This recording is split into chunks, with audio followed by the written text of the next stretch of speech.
anybody tells you words and ideas can change the world. I'm interested in one thing, Neil, the future. And believe me, I know the only way to get there is together. What we've got here is failure to communicate. You may think you know what you're dealing with, but believe me, you don't.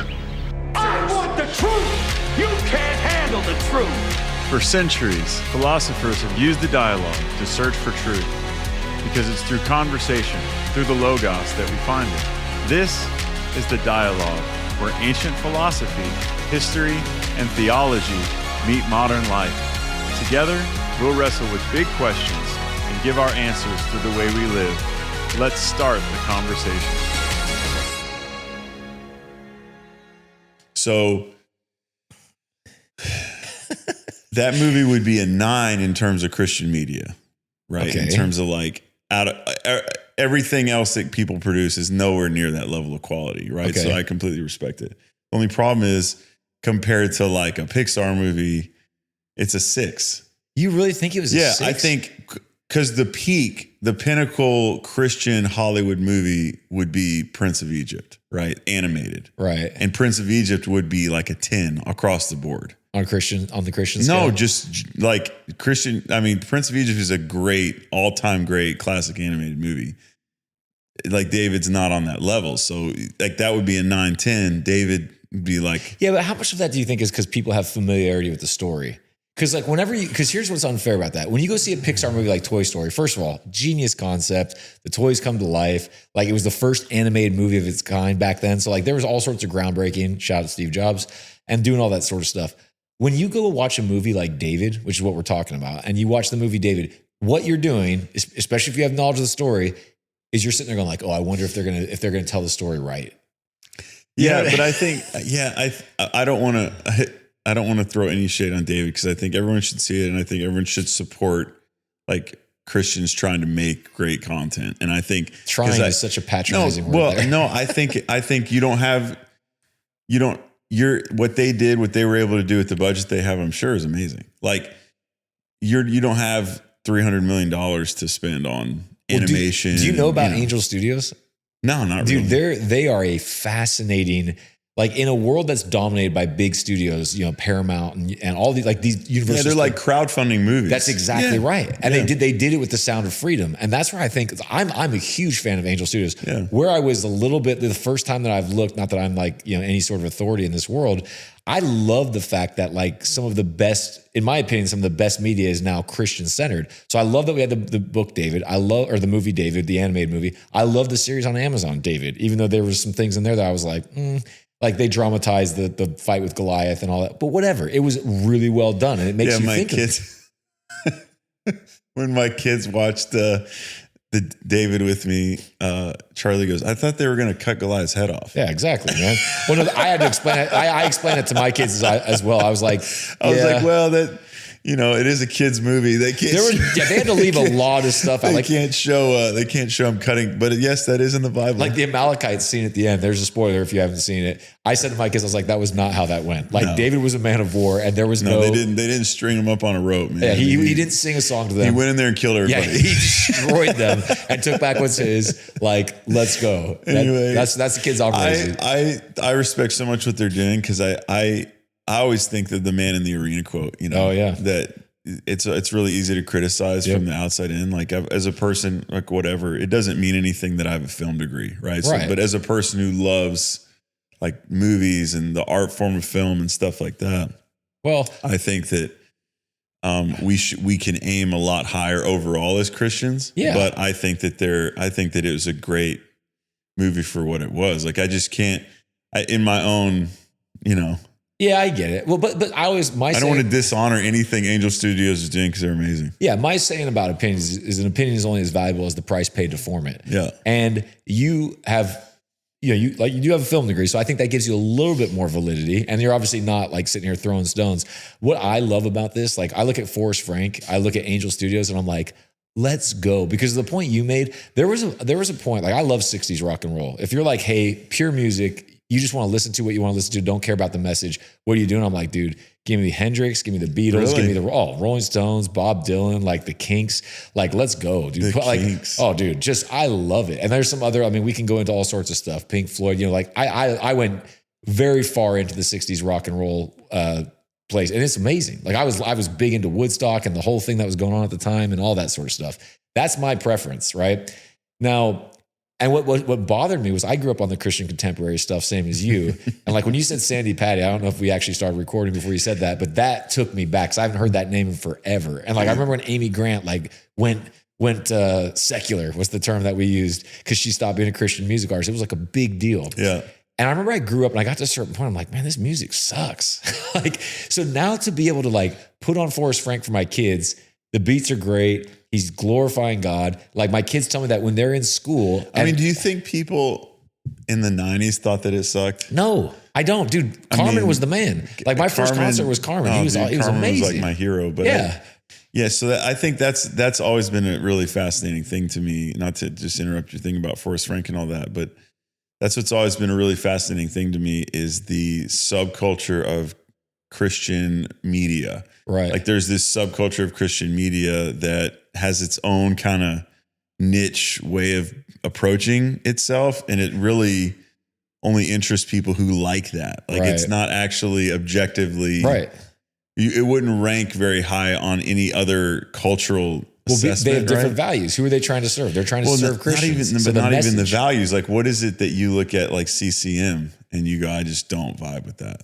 Well, I just think that it's not very good music. Yeah. But if I'm valuing that, like think about what I said about 60s rock and roll. I said, if I don't care about the message and it's purely for sound enjoyment, it's 60s. I think that the Christian contemporary music, they valued more the message than the art. So that's my whole kind of problem, right? Like my whole really problem with that is, well, the message is really good, so the art cannot be as great. And I think that I haven't really, I've worked in that world like a very small amount, so I don't really know. But I go, is that really what we're aiming for here?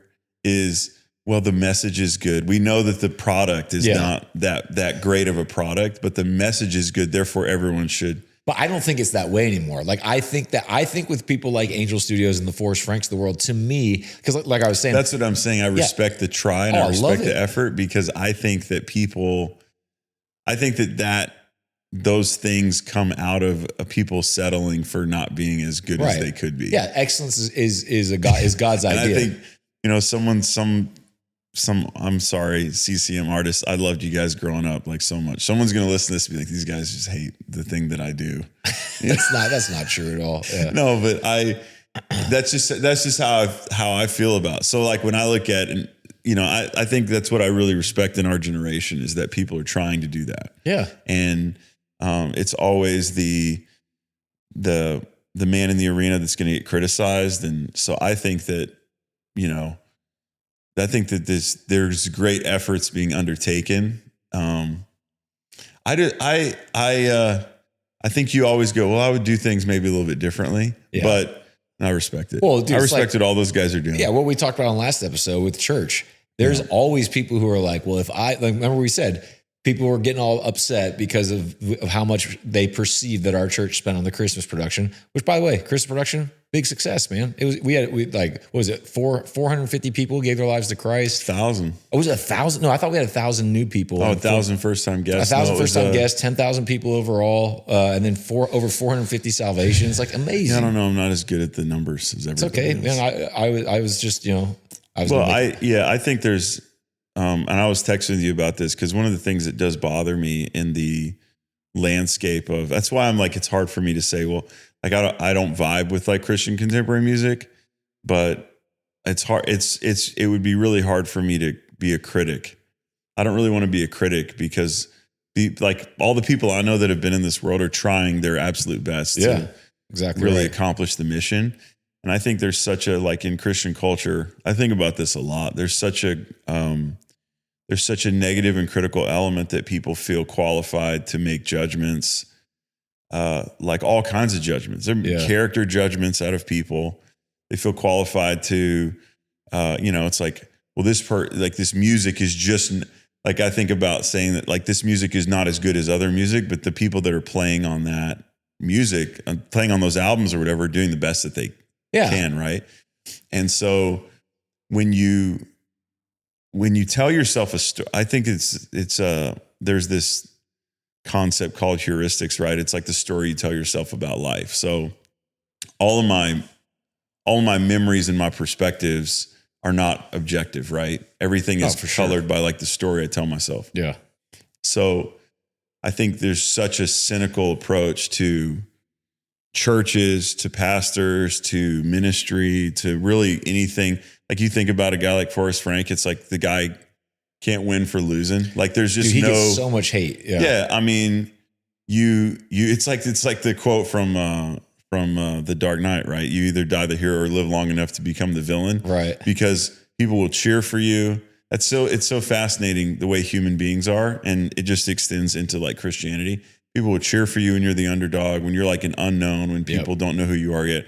They'll support you, and then these people, quote unquote, because it is up to people. I think at the end of the day, these people make you famous, and then they spend the rest of the time trying to make you not famous anymore. Or whatever. I'm not saying not famous. Just tear you down. Yeah, build you up. You get built up by this whole fan base. It's just the life of like doing something that's public, right? Yep. You get built up. People will become your fan, and then those people go, you know what? You're actually the bad guy. I don't know if it's the same people though. I think it's just that different voices get louder because you have more of them. Yeah, I think because it would be. For Jesus, for sure, some of the people that crucified him were the same ones that he was preaching to, right? But I think there's also a lot of people who would have either come back around or... Well, you have, I heard TD Jakes talk about this one time. You have comrades, confidants, constituent, and constituents in your life. Basically, there's like these 3 levels of relationship. So a constituent is a person who's for you because you're for what they're for.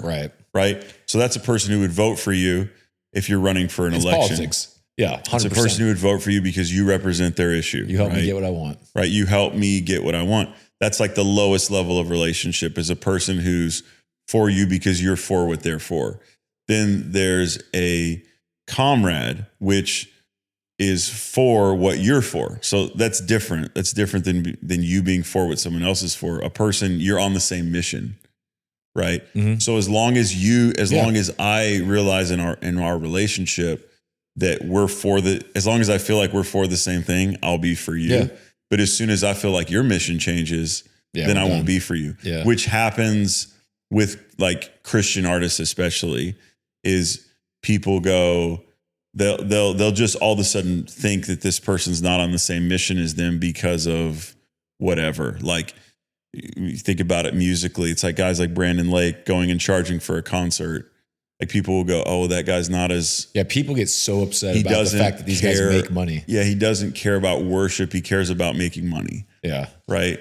Or they'll look at a Forrest Frank and they'll interpret all his actions. Dude, the hate comments, because I've actually defended Forrest Frank in comments. You're a brave man. You're amazing for whatever, man. Getting in the comments. Man. No, I every once in a while I'll get in the comments when I see people, because what I see is Christians attacking someone. I'm like, guys, this guy's putting the name of Jesus on display for millions of people. Like my daughters were telling me at their school, whenever the teacher goes like, hey, what songs do you want to hear? All the kids are requesting Forrest Frank. Dude, when I was growing up, it was like whatever, the terrible pop song of the time and was. Your kids go to public school. Yeah, they go to public school. So I'm like, praise God. And so I look at that, I'm like, why are we throwing stones at this guy who's like, look, you can debate about all sorts of stuff, but what you can never say, he's never up there going like, yeah, I'm the man. He's like very much like, hey, Jesus is Lord. Yeah. Put Jesus on the, let's keep him where he belongs as rightful king and Lord of our lives. I'll support that guy for that exact reason. And is making like objectively good music. Exactly. That's top 100 music. For sure. And everybody's listening to it. People don't even know who Forrest Frank is. Right. They're listening to the songs. And so people then get like, so the comments were like, oh, but he charges $80 for a sweater at his concert. Like, go back to your label. Tickets were $250 for your concert. And I recently was going to buy some until I realized that for my family of 5, it was going to be like $2,000. And I was like, we like Forrest Frank, but like we can listen to his music in the truck for like, look, you know what I mean? It's, I just didn't think that was worth it. Absolutely. But am I mad at him? No, because I'm like, look, if the guy, if this is what happens, if you get popular and a lot of people want to see you, guess what that does to the price? It drives it up. Does he have a label? Yes, he does. Do they actually want to make money off of distributing his music and all the expenses that they've undertaken to bring him in? Yeah, they do. Is that a crime? No, because guess what? You don't have to pay it. Like if you don't like the price, if you don't want to pay the price, just don't do it. Yeah, it's not hard. Yeah, I think it's that's what I'm saying. It's so fascinating to me. It's like the there's nothing wrong. I think to me there's nothing wrong with looking at what someone does and going, I don't like that, or like hey, you know what? I wouldn't charge that much for a concert. I wouldn't charge that much for my 200 followers. Yeah, that's fine, I guess. Like I don't think there's, it's great to have preferences. Preferences are just the thing that we have. The problem that I always have is when people assign motive. Yeah. So when they say, okay, right. Forrest Frank's charging $250 for a concert, got it. You might not like that. Here's why though.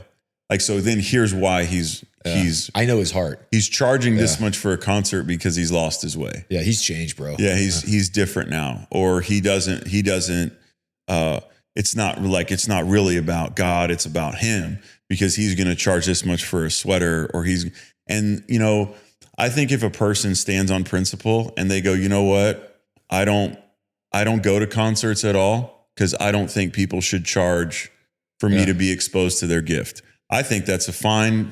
I don't agree with that stand. I'm not personally making that stand. Right. I think like I'm a person who loves great art. I love paying for great art. If I think someone's a great musician or great whatever, if I think someone's a great speaker, I'll go pay to hear him speak. I think it's a craft that people master. Yeah. So I have no problem. But if a person's like, you know what, just on principle, I don't want to pay that much to go anywhere. Okay, then don't do it. But if you think that the rules are different for a Christian person than they are for a person who's in the quote unquote secular world, and you play by different rules. So you'll go, which a lot of people will. Exactly. Yeah. So you'll go, oh my goodness, like Taylor Swift's coming to town. Dude, like I took my parents, the most Woo-hoo. expensive face value ticket I've ever bought. I took my parents for their anniversary to the Eagles at the Sphere in Vegas, right? Yeah. The front face value ticket, not buying on the. It was $1,000 a person. Jeez, and then you had to listen to the Eagles. I'm sorry, bro. Dude. Oh, kidding. I'm just kidding. Your parents are gonna punch me. I love the Eagles so much. Can't believe you'd say that. Anyway. now I've distracted you with my insult. I want you to sit here and defend the Eagles, man. They can all sing. They can all play every instrument. So can the Beach Boys. You should get into them. They were better. No, it was actually just one Beach Boy who did everything. It was the opposite of Brian Wilson, R.I.P. Yeah, go for it. So I wouldn't then judge a guy who's a Christian. I would actually support that. I'd go, oh man, like taking my kids to go see David. I support the effort of doing that. For sure. Like I'm going to think, probably maybe wasn't to me the best movie, but you know what? For like the world that they're in, it's amazing. So I think back to what I was saying, not just getting caught up in all this other stuff. I think people, they love to say, here's why someone's doing something. Yeah. They love to assign motive. And the problem always comes when you tell yourself a story of why a person's doing something. Very dangerous. That is negative. Yeah. And what's so fascinating to me is Christians have become so great at using the Bible to do that. So they'll look at a church, a pastor, a worship leader, whatever it is that's in like the culture of Christianity. And they'll say, so people say this, and I don't understand it logically. And some people listen to this, it's like, I happen to be a pastor at a mega church, so I guess in people's minds, I'm going to be an apologist for that. But when you start something, I feel like God's put in your heart. Everybody I know who's ever started a church, they didn't start a church because they're like, I think this is a great money-making opportunity for me, right? But people think that's, if I would challenge anyone who really thinks that like running a church is like a guy wants to go make money to start a church with that intention. Yeah, there's a lot better ways. Well, just set the goal. Say, I'm going to start a church. I'm going to get a bunch of people to come give me money for what I want to do. And it's going to be all about me. and see how many people really want to do that. I mean, people don't really buy into that. I think one of the things that I love that I told you this a few weeks ago, but like, I love that Garrett, he uses this analogy. Like he talks about the difference between building a castle and fighting a dragon. Yep. So what a lot of people do is they think their vision and their mission is to go build the castle for themselves, and they want people to come help them. Nobody wants to come help you build your castle. Correct. Right? So when you start a church, and if you think, and if people think, start a business, whatever, start anything and say, this is really all about me. See how many people want to come help you do that. Nobody wants to come help you do that. Yeah. Right? What people are attracted to is a mission, which is going out and killing a dragon. Yeah. Right? So I love that Garrett talks about that, because churches, movements, political things, they people are attracted to them. So if you go back to the constituent, comrade, confidant thing, then I'll finish on a confidant, because I didn't finish that. But people, mostly 2 out of 3 people are going to be attracted to you because you're either for what they're for or they're for what you're for. Right. So if you have a good enough mission, that's how you can trick people. 100%. Right? If you really just wanted to do that. So, but people go, oh, the motive and intention. So the motive, well, let me finish that thought, because I feel like I'm losing that on the comrade, confidant, constituent thing. Then you're going to have rare people who are really confidants who are just for you. Yeah. Like they're just for you as a person. And all of us want to believe that everybody's for us, but dude, it's rare, man. yeah, it's rare for someone to just be like, man, I'm just for you. Those would be in our lives our best friends, but a person who's like an artist or something, that'd be like their diehard fans. Yeah. I mean, they're just for, but it's hard to like, it's hard. They're to Metallica fans that like all the new Metallica music. They're like, I'm just down. No. I just want to listen to, Yeah, but those people don't really know. I mean, the Metallica thing's it's funny, but it's not a great example because they don't really know all those guys. Like, but they're confidants in that they're just for Metallica. Like Metallica's new stuff is not. It's not Metallica. Right, but anyway. Because they don't have a personal relationship with them, I don't think that's a great you're example. right. I'm just using it as a fan example of continuing that. But to actually know who your confidants are, yeah, dude. That, I mean, like, how do you know? What I mean, well, most people aren't gonna ever be. I think you have to. The reason why I'm saying all that, and I think we could talk about knowing best friends and stuff later, but like, most people aren't gonna just be for you. Yeah. Right. So people think, and this is, I think, my thought today is like, people think that a person starts a movement out of selfish desire, and then they try to camouflage it, right? Yeah. So a person will go, I'm going to start a church, and then the thing that people imagine, that I've read this exact thought process, I've interacted with this thought process. The thing that people imagine is that this person set out to build a mega church full of thousands of people who are really just a cult of personality. Yeah. That's one part of the belief system. The other part of the other half, like if a person's not in that camp, then the camp that they're in is usually, well, it became a mega church, and then now this person is their character's now clouded by the cult of personality that exists around them, right?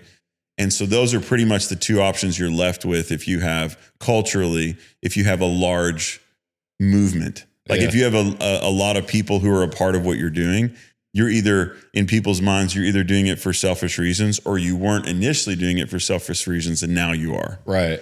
And that's such a fascinating thing to me. It happens in culture anyway, but it's such a fascinating thing to me, especially in the church, because then people start to weaponize the Bible. Right. To justify what's not being done or what's being done, or like why they start to say, it's one thing, like I said, I mean, it's one thing to sit there and go, well, I don't really like doing it that way, or I wouldn't do it that way, or that's not my preference. Yeah. It's another thing to moralize in terms of looking at another person and saying this person's motives are less pure than mine would be, or this person has impure motives, when there's no real way to know a person's motives. Yeah. Like there's no real way to know a person's intentions. And so I don't know how helpful it is when Christians sit on the sidelines and judge a person's intentions. Yeah. Well, it's not helpful at all. Yeah. And they're wrong. They're putting themselves in God's place. It's Jeremiah 17, right? It's like the heart is deceitful, wicked above all things. Who can know it? And then it says, I, the Lord, search the hearts and know the minds. Oh, okay. So God is the only one who can judge somebody's heart. It's like these people who get the tattoos that say only God can judge me. That is factually true from the standpoint of your heart. It is not factually true from the standpoint of your life. There are plenty of people who will judge you, and in all honesty, you should probably listen to a lot of them because God gives you other people to sharpen you and to help you point out your blind spots. But go into the castle and dragon thing for people that are still not necessarily catching that. Like imagine that I want to give a quick example because I think that that's a really good one. And we've, once again, as we always do on the dialogue, we said we were going to talk about something. We've not talked about it at all. We've 100% gone down like how to judge, which I actually think this is a really interesting thing because there's so much, like when Kanye turned Christian, first of all, I was so pumped, man. I freaking love Kanye. I think he is unbelievable. I think he's the true definition of a genius. And I always use this quote for genius. Talent hits a mark other people can't.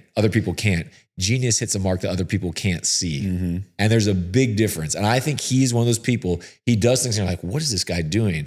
And then he finishes and you're like, oh, actually, that was pretty brilliant. Yeah. So is he a little bit crazy?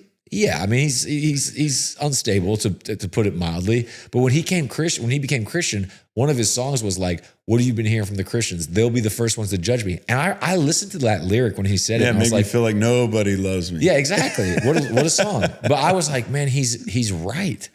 Like, and I just like it, that pains me so much, but it's been happening for all of time. I think Christianity is not a monolith. Right. But at the same time, I think for me, it's just this resolution of, here's the thing. Like people will go, Joel Osteen's a false prophet. Ugh. I mean, you can go down a list of all the relative critics. Preston was Christian production, our stuff. My dad's too political. Whatever people want to say. Like that's so. To me, in Matthew 7, this is Jesus. Like cuts all this stuff. To me, is just BS. Honestly, it's just completely not even the main thing. It's not the main issue. It's people just getting hung up on preferences. Right. So I think you bringing clarity of like, this is what this podcast is about. This episode is like how to judge people. Yeah. Because God does want us to judge people. Right. But what he wants us to judge is Matthew 7. Jesus said, he talks about false prophets, and a false prophet in the ancient world. I mean, there were so many different religious movements and messiahs and different people. There were people before Jesus that came. There were people after Jesus that said, I'm the Messiah or I'm a messianic figure. And so it was a relatively, it's in the Bible. Well, it's in the Bible. It's similar to it's the world of, I think on an episode, we talked about sophists versus philosophers. We mentioned it. I want to go deeper. Yeah. There's always been like fake influencer people who are doing it for likes. Like there's always been that. So it's just another talking head. So there were a million teachers, just like there are today. Everybody's a coach now. Everybody's doing some kind of coaching, training, whatever. So Jesus is talking about that. Like to me, that's what he's talking about.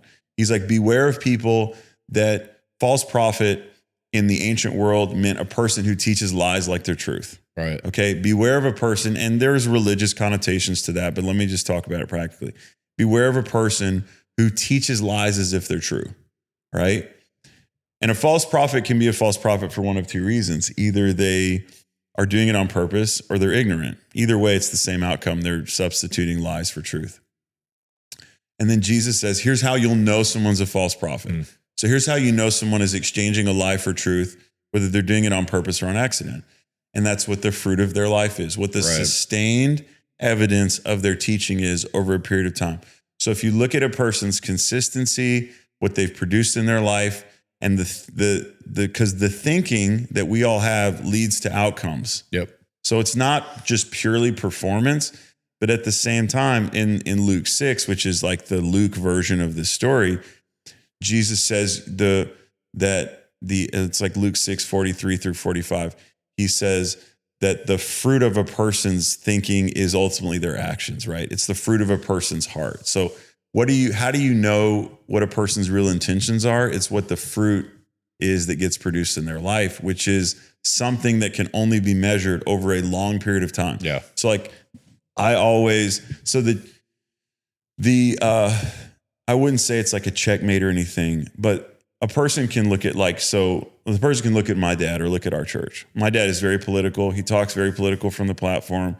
He says things that pretty frequently cause people to leave our church. Right? 100. Any pastor is going to do that. Right. Any pastor who has a strong vision or whatever is going to do that. So he talks about money a lot. We talk about money a lot. He has a very successful coaching business. He's been a successful business guy for a long time. Blah, blah, blah, blah, blah. People like that. People don't like it. The question you should ask is not what's this guy's motive? It's what's this person's fruit. Jesus didn't say to judge people's motives. Right. He said to judge their fruit. Like you got to let God worry about, like you're saying about Jeremiah, you got to let God worry about people's intentions. Yeah. But what I get to do is look at their fruit. And if I am attracted to their fruit, I can't argue with their teaching. Right. Because the proof the evidence. Okay. If you believe in science isn't about proving things. It's about what the evidence points to. Mm-hmm. So in like theoretical physics, right? They do experiments or they do math. So the theory comes first and then experimentation, right? So people like Einstein will develop the theory of relativity. They can't prove that they don't have evidence for it in an experience yet or in an experiment yet. Yeah, controlled experiment. Yeah. But the math points to it. Right. So that's how all of us are. We all have theories. Yeah. Like we all have things that are like ideas of how to live, what our approach to life should be. And then the experiment is your actual life, right? So then you have a whole side of physics that's about theory, and then you have a whole side that's about experiments and applied physics, like when they go to the Large Hadron Collider and throw particles at each other to see what happens. So those guys either find evidence for the theories in reality, or reality doesn't line up with the theory and they have to change the theory. So that to me is true of life, in that everyone's got theories on how to live, and the experimentation is how they live their life, because everyone who's teaching something, they're living their life ideally according to that teaching. Right. Because if I'm going to get up and teach you something, I should probably, if I'm a good teacher, I'm applying this myself. Well, people are ultimately living by what they really believe. Yeah. It may be different than their teaching, but and that's what you're saying. Like, ideally, their teaching is what they. Well, that's what's only proven out with fruit over time. It's like you can read a book, right? So this is the difference between theory and experimentation, or what my dad calls theory and transformation. You can read a book about working out. You can get a master's degree in physical education or whatever. You can know everything about the body. You can know everything about the body, how the body works, but you could also still be the fat guy at the gym who's telling other people how to work out, but you're not working out. Right. So this is to me the importance of Jesus saying you'll know people by their fruit. Like you'll know them if they're followable. You'll know if they're worth listening to. Yeah, but let me interrupt you here for a second. So here's where I think that's kind of an interesting. I, of course, agree with everything you just said, but what's a presupposition here that we're using and not saying is in the gym workout, we're kind of already agreeing that there's a definition of fitness and it's not being fat. So it's pretty easy to see fruit. What I find is that people don't really know how to identify what's actual good fruit, because there's people on Instagram and they'll show you the receipts. I started this coaching business and here's what I made last month. Here's how much money I made. Yeah, or like all the influencers who say, I'm a business owner and here's how much I made every month. And they of the year screenshot their bank account balances. They screenshot their QuickBooks or whatever it is. And they're like, they open themselves up and you're like, wow. Now, see, to me, I don't think, just the same way that I don't really think somebody with big muscles, I don't consider that fallable fruit unless I'm talking about fitness. Because I value a different type of fruit. So that's what I'm saying. How do you know what fruit is valuable? But even then, that's not the definition of fitness, right? Because people like steroid abusers and people that there's some people that look like there's people I've known in my life that look like they're in great shape and are on all kinds of drugs and, trying to maintain the look. Right. Without actually being healthy, right? But that's my point. There's stories but this is a great example. Like there's stories of bodybuilders having guys like Rich Piana. I mean, I kind of know the bodybuilding world, like having heart attacks, having massive, dying in their 40s because they just abuse their body. But hey, they look like they're fit. They died with a beautiful corpse. This is what Jesus is saying though to me is like it's fruit. It's consistent. Like I have a personal kind of philosophy. It's what makes me nervous to even do this podcast at like 38 years of age. Right.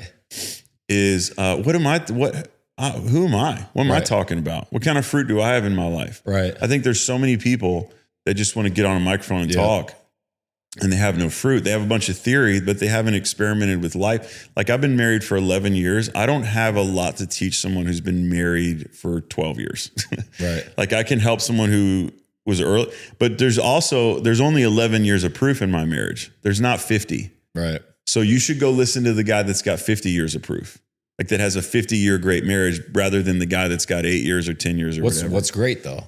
Yeah. This is what I mean. Like, it's hard because what's a great marriage? So what I think God leaves that up to us on a level to decide. Well, because let me tell you why I'm saying that. And I know we're kind of going back and forth, but because I think that the understanding of what good fruit is, I think it's easy to get distracted by money, muscles, cars. I'm basically just going through Instagram and just picking out all the things that get people to look. But here, I'll just give you my example. So, like, seeing your parents' marriage was a upgrade shift for me. Because to me, before, like, my parents have been married for over 40 years. They love each other, and they're now in their 70s. They're going to die together. Praise the Lord. I am so blessed to have that. That's a huge win. That's a massive win. But think about what's normal in society. You complain about your spouse. Yep. Divorce is everywhere. The ball and shame, my old lady, insert whatever. There's not a lot of positive connotation anywhere to be found anywhere in society about marriage. Yep. It's like the best thing you could almost say is like, hey, you made it. It's like, why are people getting married? This is stupid. Like, if you're just like removing all the romanticism or whatever ideals we have, and you look at it, you're like, no one should get married. But then I come along and I meet this guy, this giant of a man, your dad. He's like, I celebrate Pastor Precious every month. So for those of you that don't know us, which is, I don't even know what percentage of people, your dad, for the entire time they've been Since together. they were 15. My parents started dating when they were 15. Yeah, he celebrates around the 20th, right? 20th of every month. Yeah, and I know that, and they're not even my parents. January 20th, 1975. Right. They're not even my parents, and I know that the 20th is their day. Why? Because my Instagram feed and my life being around your parents is filled with. My dad actually celebrates that. He like gets he makes it. Everyone he treats around it like him, an anniversary. Everyone around him knows that he does that. So that's what I mean. So now, I'm fortunate enough that I've been exposed to a guy like your dad or some of the other people. I could point to lots of people that we know personally. The vast majority of people do not get that, because guess what? Your dad's not Beyonce. Yeah. Right? Like, he doesn't have a bunch of people, and and like, not to throw any shade, but what we see in like famous relationships. I just pulled Beyonce randomly, but look at her and Jay-Z. They had that big thing where he cheated on her, and this is what's normal. This is what becomes normal, supposedly. Or whatever. And I'm not commenting on that. But I'm just saying that's normal. That's what I'm saying is, like, what God on a level, I think we do get to decide what we see as fruit. Like, what is an individual like you that's listening to this podcast? What do you need to see in somebody that makes them followable? Exactly. To you? So what people do is they go, they can judge people's motives. They can judge what people say. They think that that's all the things that they should be judging, when Jesus was just like, hey, judge a person by their fruit. So what is the long-term sustained outcome of that person's life? Because regardless of what that person even says, you should look at the outcomes that they're producing and go, okay, is that a good thing or a bad thing? Right. So, and good and bad and the definition of all that. So what a lot of people do, like back to your example, is you have a person online who says, hey, you can get in really great shape and do my protocol, run my plan. And then that person, maybe at the highest level, they're going to teach you about getting on steroids and getting all this pharmaceutical stuff that's probably not actually healthy for you, but you'll look like that guy. Right. Or like, you got guys that are social media, like you got people that are super high level social media people. All they do is talk about making money. Right. So for them, success and the fruit, it's great. There's fruit. They have fruit of making money. That is a fruit of sort. Yeah. Yeah. But like, is that really how we want to measure success? So we have to be able to discern what kind of fruit that we resonate with as a person, and what kind of fruit God resonates with. That's a whole other thing, is like talking about the fruit of the Spirit, right? And how the Holy Spirit works in us to produce these fruit. But so that's an aspect of it. But then how do you see, this? And again, I think I just hit like a spiritual statement, but it's like, well, how do I know that a person has the fruit of the Spirit? Love, joy, patience, peace, kindness, goodness, gentleness, faithfulness, and self-control. How do I know that a person has those things? Right? Well, one of the things I always talk about is like the Harvard study for adult development, right? And the greatest, if you look at science says the greatest predictor of a quality life, which we all want. The greatest predictor of a quality life is quality relationships, right? If a person has quality relationships in their life, they're probably living a good life. Data says that. But then the scripture's full of all the other things that I can look for. Like the Bible talks about, the qualifications for an elder, and those are things that you can look at. So when it says a husband of one woman, wife, live a life above reproach, or on and on. His kids follow the Lord, because if he can't lead a household, how could he lead the Lord's house? It's like I was talking to a person recently, to get back to what we were, to come back to like that thread. I was talking to a person recently about my own dad, and they're like, I don't like the language that he uses. I don't like this spiritual father stuff that he says. I don't like that we talk about, that this church talks about money, on and on and on. And I just go, okay, but for me, let me just give you my perspective. Like, you have a person who has been with the same woman, been married to her for 40 something years, been with her since they were 15. They have a great relationship. And I'm saying that as their son. Yeah. You get to see behind the veil. And people all the time can go, well, like he's, it's beneficial for him to say that. Like, you don't know me well enough to know how honest I am. But if my parents didn't have, if my parents didn't have a great relationship, I'd be like, yeah, man, it's all a lie. Yeah. Like we're just. I'm laughing because I do know you, and you're like, one of the things that you value most, and I think it's why you and I get along so well, is authenticity. No, I'm not a games player. No. If my parents didn't have a good relationship, I'd be like, this is all fake and nobody should listen to anything that they're saying. Right. Right. But they genuinely have a good relationship, as good of a relationship as anyone I've ever seen. Right. All three of their adult kids want to do life with them and are close to them. And we all kind of like love each other, but we're all here really for my parents, right? For how much we love our parents. We love each other and we're here for each other. But like if a person wasn't that good of a leader, they wouldn't engender that kind of loyalty like in their children. Right. Right. And I agree. Like, I'm glad you brought up, like, we're using your dad as an example.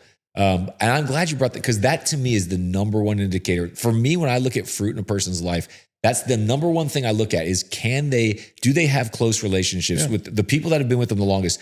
Do they love them? Do they respect them? Like, if a person has no friends that have been with them long term, that's a red flag. 100%. Because it's like, well, this person has to start over all the time. Or they can't make a relationship work. And look, I know there's complications. Can't fight. Well, no, I mean, there are complications, but when you're an adult and you still don't have, you're in your 40s or your 50s and you're like, I don't have any friends that I've had for longer than 3 to 5 years. That's really a you problem. Right.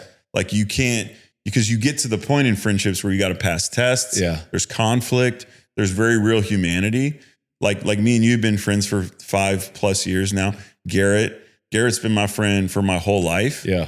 And me and Garrett's friendship is a lot different than yours and mine, because there would be a tendency for me and Garrett to have a dishonor for each other, because I've known him my whole life. He's known me his whole life. Yeah. So, but you guys are very much confidants for each other. You're but the more you know that, but that's fruit, right? Right. So the more you know about somebody, the less likely you are to be their friend. So for those that don't know Garrett, I think most people listening to this would. That's the other podcast I do. He's the co-host. He's a former Navy SEAL. People elevate Garrett. They put him on a pedestal, and you could rip that pedestal out from him one bar at a time, because you were there for all. Because guess what? He's human.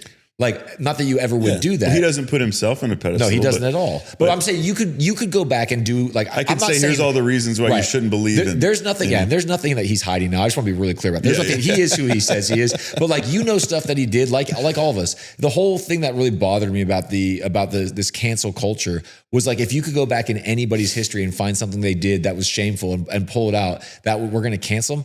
No one stands up to that scrutiny. And that's what I'm saying. You've been friends with him long enough that you were there when he was growing up. And guess what? We all did dumb stuff when we were growing up and made mistakes. Yeah. That's called, learning. And so I think that in terms of my own personal fruit, I think I know how to teach people. I think I can do a good job of teaching people how to have a lifelong friend, because I've had a lifelong friend.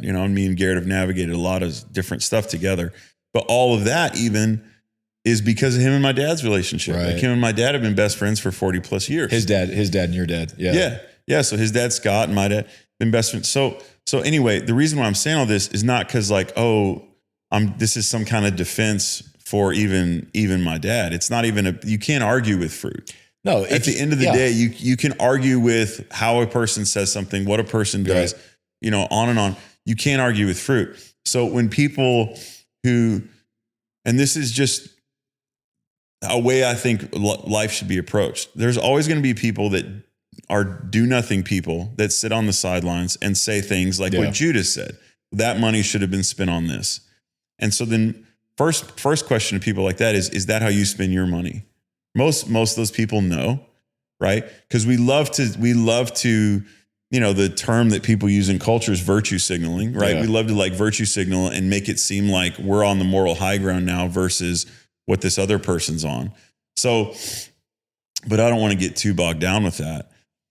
But the question is ultimately, what is the fruit that a person has like in their life, in their marriage?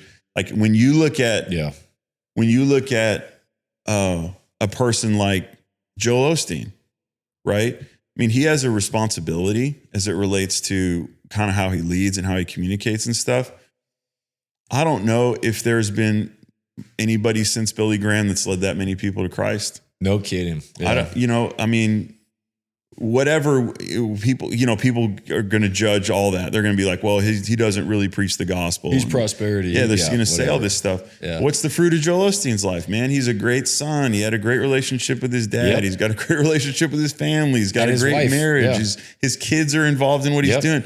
I mean, must be doing something right. So like the problem with looking at fruit is objective. Right. Right. And when you look at and the reason why I say that's a problem is because it cuts through all of our opinions and preferences and what we like and what we don't like. Yep. So a person who's angry at Joel Osteen because they think he's not theologically deep enough, or angry at Forrest Frank or anybody, whoever, you have to be willing, if you're going to look at fruit, you have to be willing to let go of your preferences and say, you know what? If you look at a church who does like large productions like us, it's okay to say, hey, I wouldn't do things that way, but that doesn't mean there's no fruit in it. Exactly right. Yeah. So what we're saying is that what we're saying is, look, judge the fruit. First of all, I think you have to ask a couple questions. Are you in a relationship with this person? If the answer is no, just be quiet. Yeah, well, probably it's not worth it's not worth you really carrying that around and feeling like you got to defend the faith to everybody. Right. But if you are then looking to judge the fruit, number one fruit you should look at, what close relationships have they been able to maintain and sustain, and what are the quality of them? Yeah. That's a very easy criteria. Because and for those of you, if you're going like, well, how do I know if it's, my preferences or not? Here's what I always say to people when people are like, well, I don't like this. I go, hey, what's the best thing that's happened in your life? People say, oh, my kids, my wife, my job, whatever they answer, it doesn't matter. I go, did that happen how you thought it would? Well, no, it didn't. Yeah. Okay, so why would you think that you're qualified to be able to say how something should be happening? Yeah, I mean, forward? I think it's massively valid for us to have, preferences. Like we have to vibe with stuff. Sure. There has to be chemistry. But what I'm saying is, when something is working, you might not want to do it. You don't have to do it. But to criticize stuff that works makes no sense. Correct. It outside of being egotistical about your own personal revelation that you feel like you have. So someone who thinks in their mind they know the Bible better than Joel Osteen puts themselves in a position where they're now higher than Joel Osteen, quote unquote, because they can criticize what they believe to be his lack of knowledge. Now they don't actually know that, but they're determining that based on what they think. So it's okay. Like that's just reality for us to have that. But if we're going to be benefited actually by having a thought process like that, I think that it's helpful to add something on the end. And that's ask yourself the question, is there fruit in that though? Mm-hmm. And is there the kind of fruit that, two things that you want, but most importantly, is there the kind of fruit that God wants there? Right. And so people will go, well, I don't think that's the kind of fruit that God wants based on what? It's really based on my interpretation, which we could go like round and round in that a bunch. The thing that I'm just saying to do is if you look at a person's life and look at the quality of their life as you know it, okay, and it's going great, maybe you should follow them and do things the way that they're doing them. At the very least, you should respect it, right? But what people do is they get hung up on, and that's where I think is a good kind of landing point for what we're talking about without getting, because this is such a deep thing to me, is the number one thing is not to have an opinion about what a person says or even what a person does or say what the motives are, say the reason why they're doing that. The number one thing is to go, is this producing fruit? Like, is this producing a sustained success? And the way to know that it's God's way, this is, at least for me, in my opinion, based on what I know, the way to know that someone is producing fruit God's way is if they're scoring points in every area of life. So if a person's winning in every aspect of life or in a multitude of areas, they're probably doing things in a truthful, like in God's way. Because like a person can go out and win physically, or they can win financially or whatever, and they could just be like, life is like a decathlon, right? In a decathlon, you have 10 events, and you've got to be able to score points in every, you could be the world record 400 meter hurdler, and you could lose the decathlon because you don't know how to high jump. Right. And so you've got to be able, life is you got to be able to score points in every area, not just one area. So the question to me personally of fruit, like, how do I measure a person's fruit? You are around that person before you make a judgment, which is, again, like, this is such an idealistic podcast episode, but before you make a judgment, be around the person enough to know whether or not they actually have fruit. Thank you for listening to The Dialogue. Make sure to like, share, and subscribe. And also, if you think someone else would enjoy this, please send it to them. If you want to get in touch or learn more about me, what I think, speak, and write, you can go to joshuacraft.com, or you can also follow Nick and I on Instagram. Our handles are in the show notes. We'll see you next time.